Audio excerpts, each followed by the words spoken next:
عشان مكة.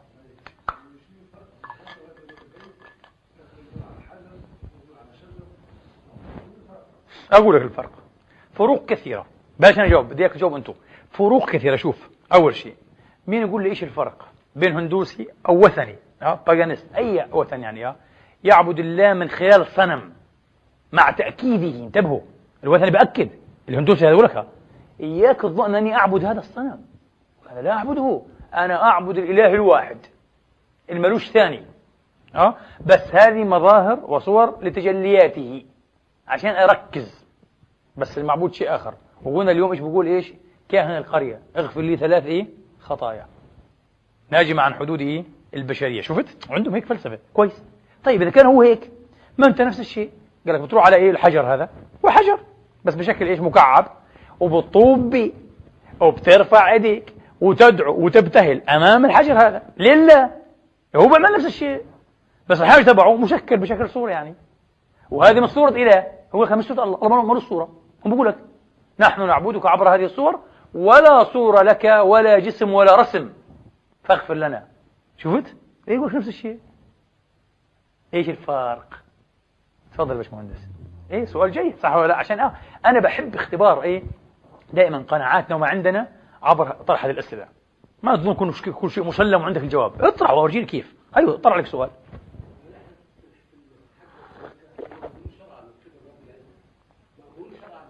هذا الجواب مع احترامي يعني له ليس له أدنى قيمة. أقول لك نحن مأمورون أيضا في الأوبنيشاد والفيديوهات والكتب المقدسة تبعتنا اللي نزلت من الله.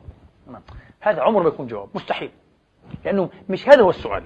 هو ما قالكاش هل أمرك الله أن تعبده بعبادة وثنية؟ إذا أنت لك ذلك. ما قالكاش هيك. هو بيقول لك عبادتك اللي تزعم أنها إلهية وكذا هي وثنية مثل عبادتي. فإذا أنت قلت لا مش وثنية، إذا أنا عبادتي غير وثنية، لأنهم نفس الجوهر، نفس المنطق بين المنطق الكامل وراء عبادتك زي المنطق الكامل وراء عبادتي. ليه بتقول أنا عابد أصنام وكذا؟ أنا لا أعبدها. انتبه، أما تقول إنه الله أمر وهو الله كمان أمره، وبنفس الشكل العبادة. هو أنا مأمور بما أمرت به أنت، نفس الشيء كمان، ما يختلفش. تفضل.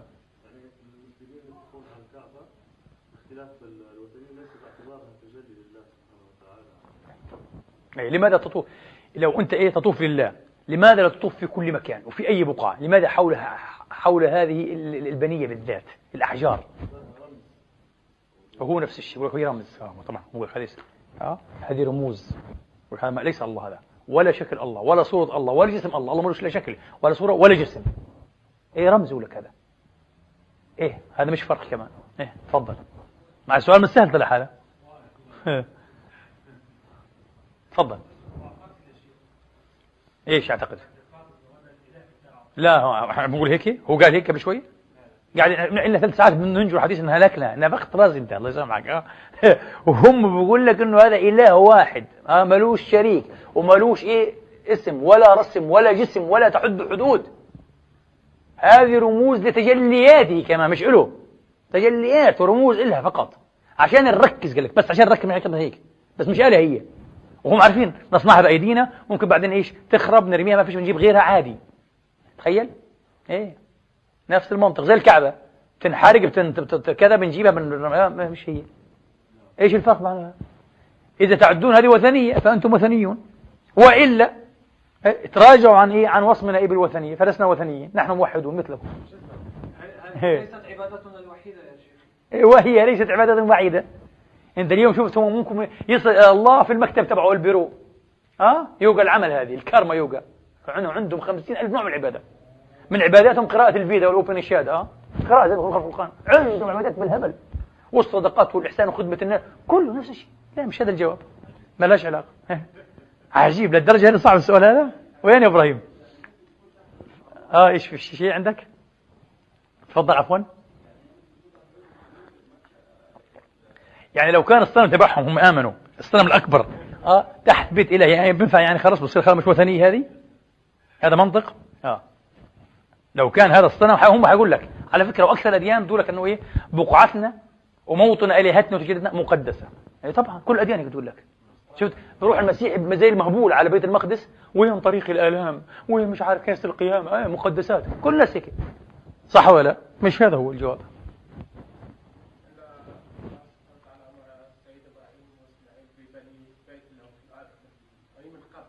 اي طيب.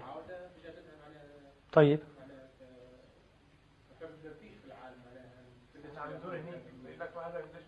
وإيش علاقة؟ إيش علاقة يعني؟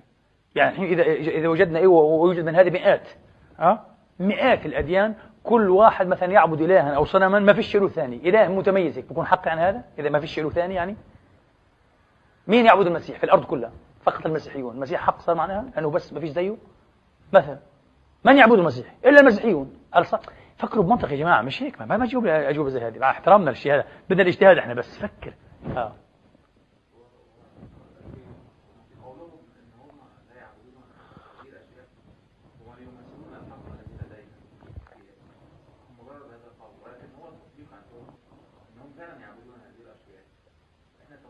لا كيف؟ طب هو بيقول لك لا، هو بيقول لك فعلا انا لا اعبدها وانا عارفها هذه ايش شانها وايش شاني وايش صفه الاله الواحد الكلي الكذا الكذا، قلناها 100 مره. كيف طيب؟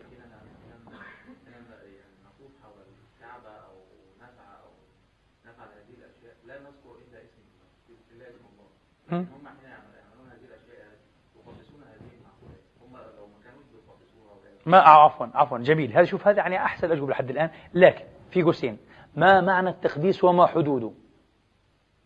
لأنه أنت كمان الكعبة هذه بتطيبها وبتلبسها ومنسوج بالحرير صح، ولا بتصرف عليها أشياء وعندها برضه قدسية من نوع خاص، ممنوع تدنيسها، ممنوع كذا، والله صحيح. والطواف وانت طاهر على طهارة، وبنقبل الحجر الأسود والركن اليماني، وبندعي عند أركان معينة في تقديس، ليست أحجار عادية. مثل ما جلد المصحف هذا في الأول كان جلد عادي، لما جاء المصحف صار مقدسا. فعندنا احنا أحجار الكعبة أحجار عادية، لما صارت في الكعبة صارت مقدسة، معروف. شفت؟ عفوا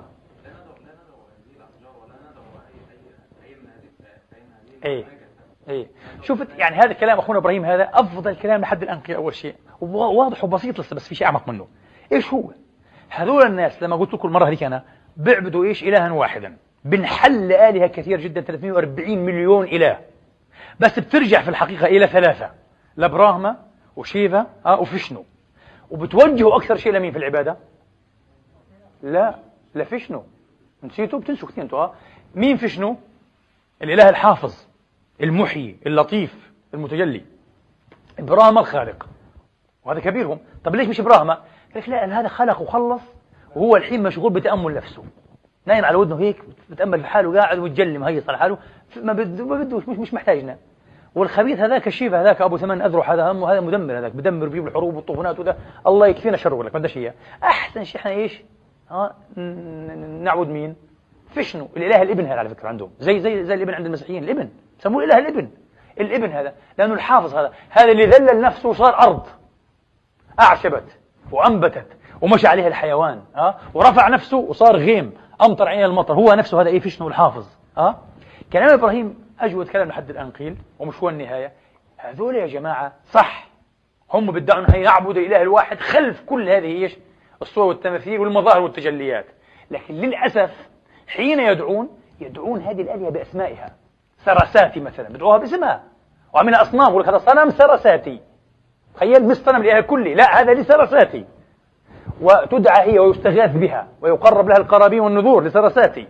أو الآلهة السوداء كالي، زوجة الإله الأكبر هذه كالي، نفس الشيء بيعبدوها. بس عندهم مزية، وذكرتها في أول درس، مزية آلهة الهندوس وهي كثير جدا جدا عن مزية آلهة الأولمب.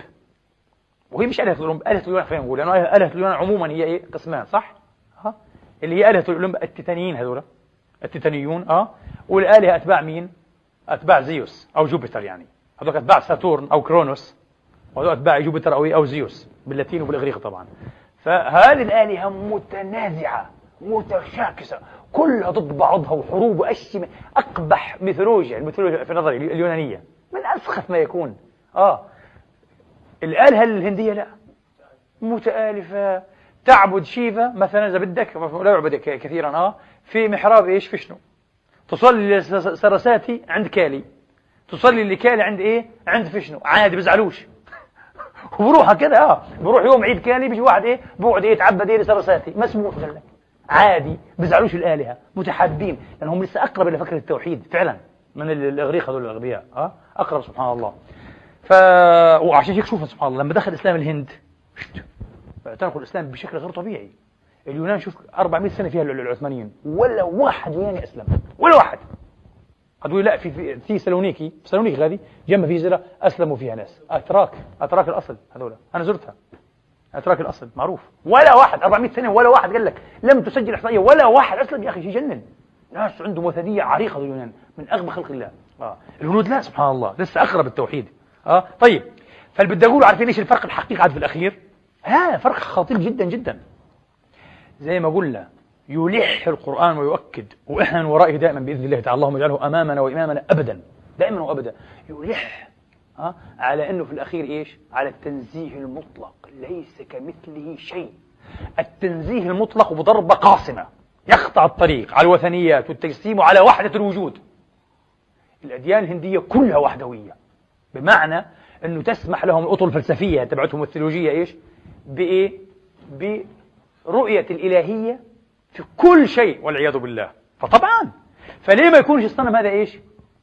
إلهية الطبيعة. طبعا إذا أنا إلهي، أنا المعبود، عفوا أنا العابد، إلهية الطبيعة، والقرد والخنزير والكلب والدودة. فالصنم هذا اللي هو إيش؟ يعني يعتبر نوع من الترميز لتجلي الإله، أحق بإيش؟ بالإلهية. هنا بصير في خطورة.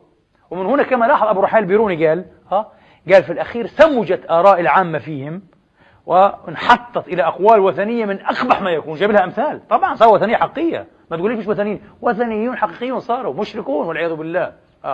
ليه؟ لأنه عندهم إيش؟ عندهم الإطار الوحدوي. هذا خطير جدا جدا جدا. أنا بقول لك أنت الآن كمسلم لو اقتنعت بالوحدوية، ممكن تسجد لي، استغفر الله العظيم، ممكن أنا أسجد لك، ممكن تسجد لفرج، لحائط، لشمس، لقبل أي شيء. طبعا. ولذلك أنا بقول لك حتى هذه قضية عميقة.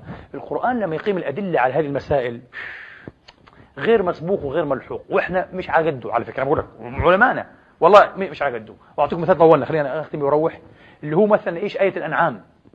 فلما رأى القمر بازغا قال هذا ربي، فلما أفل قال فلما رأى الشمس بيضا قال هذا ربي هذا أكبر. والله صحيح، الأول رأى كوكبا، بعدين القمر، بعدين الشمس. مين يقول لي هذا البرهان لو بدنا نشرحه بطريقة إيش؟ علمية أو فلسفية؟ استدلال بإيش على إيش وكيف؟ إبراهيم استدل إيه على إيش؟ بإيش استدل؟ طيب بإيش استدل؟ وين النقصان؟ ما في نقصان، ما ذكرش نقصان، ذكر أفول. فلما أفل الأفول. علماؤنا ابن سينا، الفارابي كفلاسفة، الغزالي رحمة الله عليه، أبو حامد في كتبه، من وراءه كل الأشاعرة وكل علماء المسلمين مفسرون، الألوسي كله قال لك هذا برهان الحركة. برهان الحركة المتحرك هذا يدل على الحدوث. يعني في الأخير هو برهان إيش؟ الحدوث. والحدوث في الأخير يدل على ماذا؟ على المخلوقية، أنه حادث أحدث في الزمان والمكان، مع علم الصحيح، أو أحدث يعني كان بعد أن لم يكن، أو أخرج من الليس إلى الأيس، كما يقول ابن رشد في التهافت، أخرج من الليس إلى إلى الأيس. من وين استدلوا عليه؟ أنه هي فلما أفلت. مش صحيح. وأنا بقول هذا فهم غير صحيح لكتاب الله عند كل هذول الناس، وهم على رأسهم فوق، خاصة أبو حامد. ليه؟ القرآن ما قال هيك.